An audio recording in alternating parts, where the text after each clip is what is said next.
Right, so it is finally time to reveal Gordon Ramsay's brand new look for Juniper Hill Inn, and it is unrecognizable. The previously cluttered and disorientating entrance room is now open and welcoming. There are now proper signs all over the place telling customers where to go. The dining room is now filled with comfortable seating and has a proper formal layout. And there's even a new bar for locals to come, drink, hang out and play games in. The bedrooms, however, didn't need much change, other than the one that smelled like sewage, that is, but the plumbers took care of that one. And so, as the morning comes to an end and new customers begin arriving to check in, the new look hotel in all its glory gets up and running. However, as expected, things don't get off to the smoothest start, and Ari, seemingly uncertain as to his role, pops up at the front of house. As a result, Gordon has to remind him that he's better off supporting from the back rooms. Not long after, Sarah, the assistant innkeeper, spots the hotel's dog roaming around the dining area, and so she does what any member of staff would do and leads the dog out. In response though, Ari demonstrates exactly why Gordon didn't want him interacting with other humans. Come. Excuse me. Come on, come. I take care of the dog, okay? Excuse me. The dog shouldn't be in the bar. He's on the seats eating the food. Really? I am the boss, okay? Don't ever talk to me that way again. And I mean it. And I don't need to be yelled at.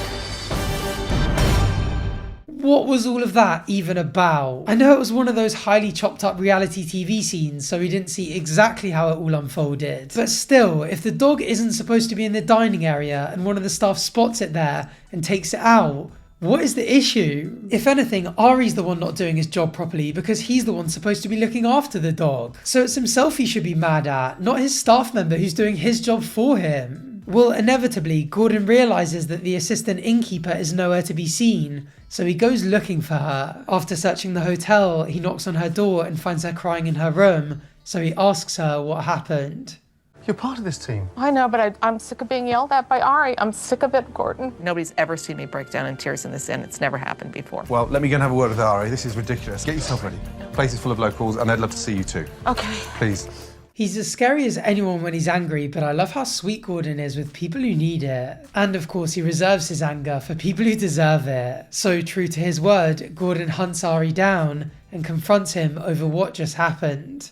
Everything okay? No, we had a little run-in because we both are very strong people. She snapped at me and I snapped back. Would it be appropriate for you to apologise to her? Do you feel that you're responsible from behind the scenes? Is there any way we could just, for this first Sunday lunch, try to keep the team together? Well, whilst Ari gears up to make his apology, it's time to get on with service. Thanks to Robert's speech, customers begin flooding into the bar and restaurant, and so in the kitchen, preparation begins for lunchtime. Gordon, however, isn't impressed by what he sees. He tells head chef Julian that he needs to stop trying to do everything himself and start actually using the help available to him from his sous chef Nida. I don't care what it's about, the fucking weather, I don't care, but talk to her, okay? Come on. And she can put things on a plate for you, just refusing to talk to her. And it's been so fucking painful now. Despite Gordon's repeated advice, Julian doesn't seem to be taking any of it on board and continues to do everything himself in silence whilst Nida just sits back and watches. As a result, service is slow and customers begin complaining about the wait. So Gordon pulls Julian outside for a wake-up call. Julian! Yes? Come here. Fucking hell. Now, do you want to give me your jacket and I'll do it for you? No, chef. It's not difficult. I know, chef. Can you do this? Open up! Come on! Get it together. Let's go. Thankfully, Gordon's tough love seems to start working. Julian begins working side by side with Nida, delegating half the cooking tasks to her, allowing her to take the lead occasionally and communicating with her constantly. And Chef Ramsay finally starts to see him begin to fulfill his potential. You got about 4 minutes at that table. So you do one plate, I do one plate. Is that good? All right, so then you get, with the lamb shank, then you get some lamb glaze, which is right here. Julian, nice, much better. Look at me, much better. Yes, chef. Good. Out in the dining hall, the improvements in the kitchen are already starting to have the desired effect. Whereas the other day, food was being served incredibly slowly, with much of it being sent back for being burnt or cold. It's now coming out of the kitchen at a reasonable pace, food is going down well, and the customers are finally happy. Chicken. Wow. The locals are definitely noticing a change here. It was wonderful. It's very good. I was very surprised. Perfect. I was just saying, it's perfect for me. Great. And it's not just your average diner that's pleased, because sat merrily amongst them is the hotel inspector. When he visited only a matter of days ago, he criticised the kitchen, the lack of welcoming upon arrival, the confusing layout of the hotel, and the entire experience in general. Now, however, it's like he's visiting a completely different hotel. In some ways, I didn't recognize it at all. Oh, really? It's so good. What, the entrance hall in terms of? The total openness, the welcoming, the signs everywhere. When you walked in, was the warmth? Was there Oh, it's great warmth. Now I feel it has that Diamond Collection feel. You did a good job. Fantastic news. Enjoy lunch. What a turnaround. I mean, it's early doors and it would be naive to think that the hotel's long-term issues have been completely resolved overnight, but there really are signs that they can make this place a success. To add to the unexpected changes, Ari seems to be learning, albeit a few decades too late, how he should be treating people. I'm really busy. I just want to tell you I'm sorry what happened. Yeah, I'm sorry about that. Okay. I mean, I'm trying to help, Ari, and you snarl at me a lot. Yeah, I'm sorry.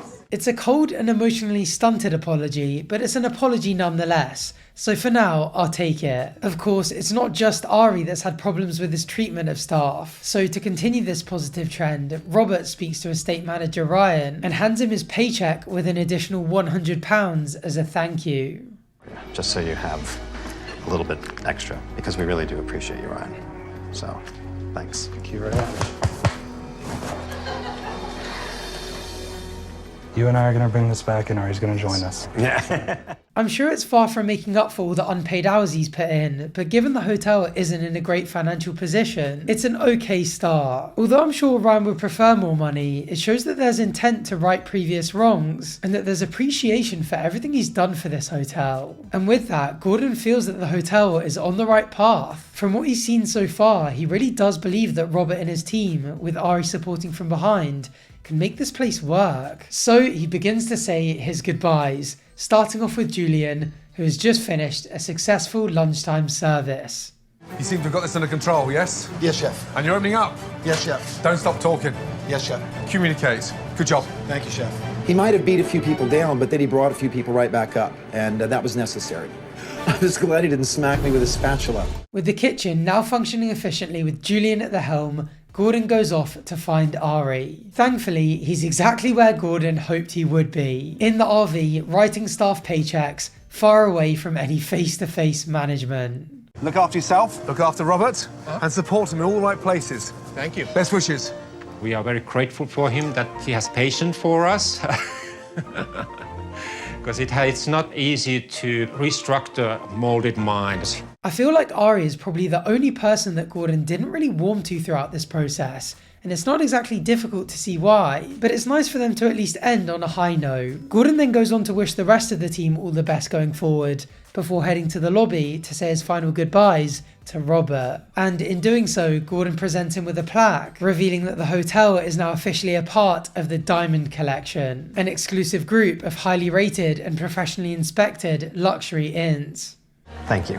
You deserve this. Thank you. Well done. Thank you. Safe journey home. He really did awaken me, put a fire in me, and I want him to come back and say, he really did it. That's our goal. Take care. Bye-bye. Wow, at the end of the last video, it really looked like we were setting up for another Amy's Bacon Company style exit from Ramsay. But this went completely the other way. I especially didn't think I'd end this one with this amount of goodwill towards Robert, and even a little bit towards Ari. Like I said though, this is still early doors, so next up, we're going to be looking at where they are now and how Juniper Hill Inn is getting on. So if you're curious, make sure you're subscribed so you don't miss out. Thank you for watching, and hopefully I'll see you on the next one. Bye for now.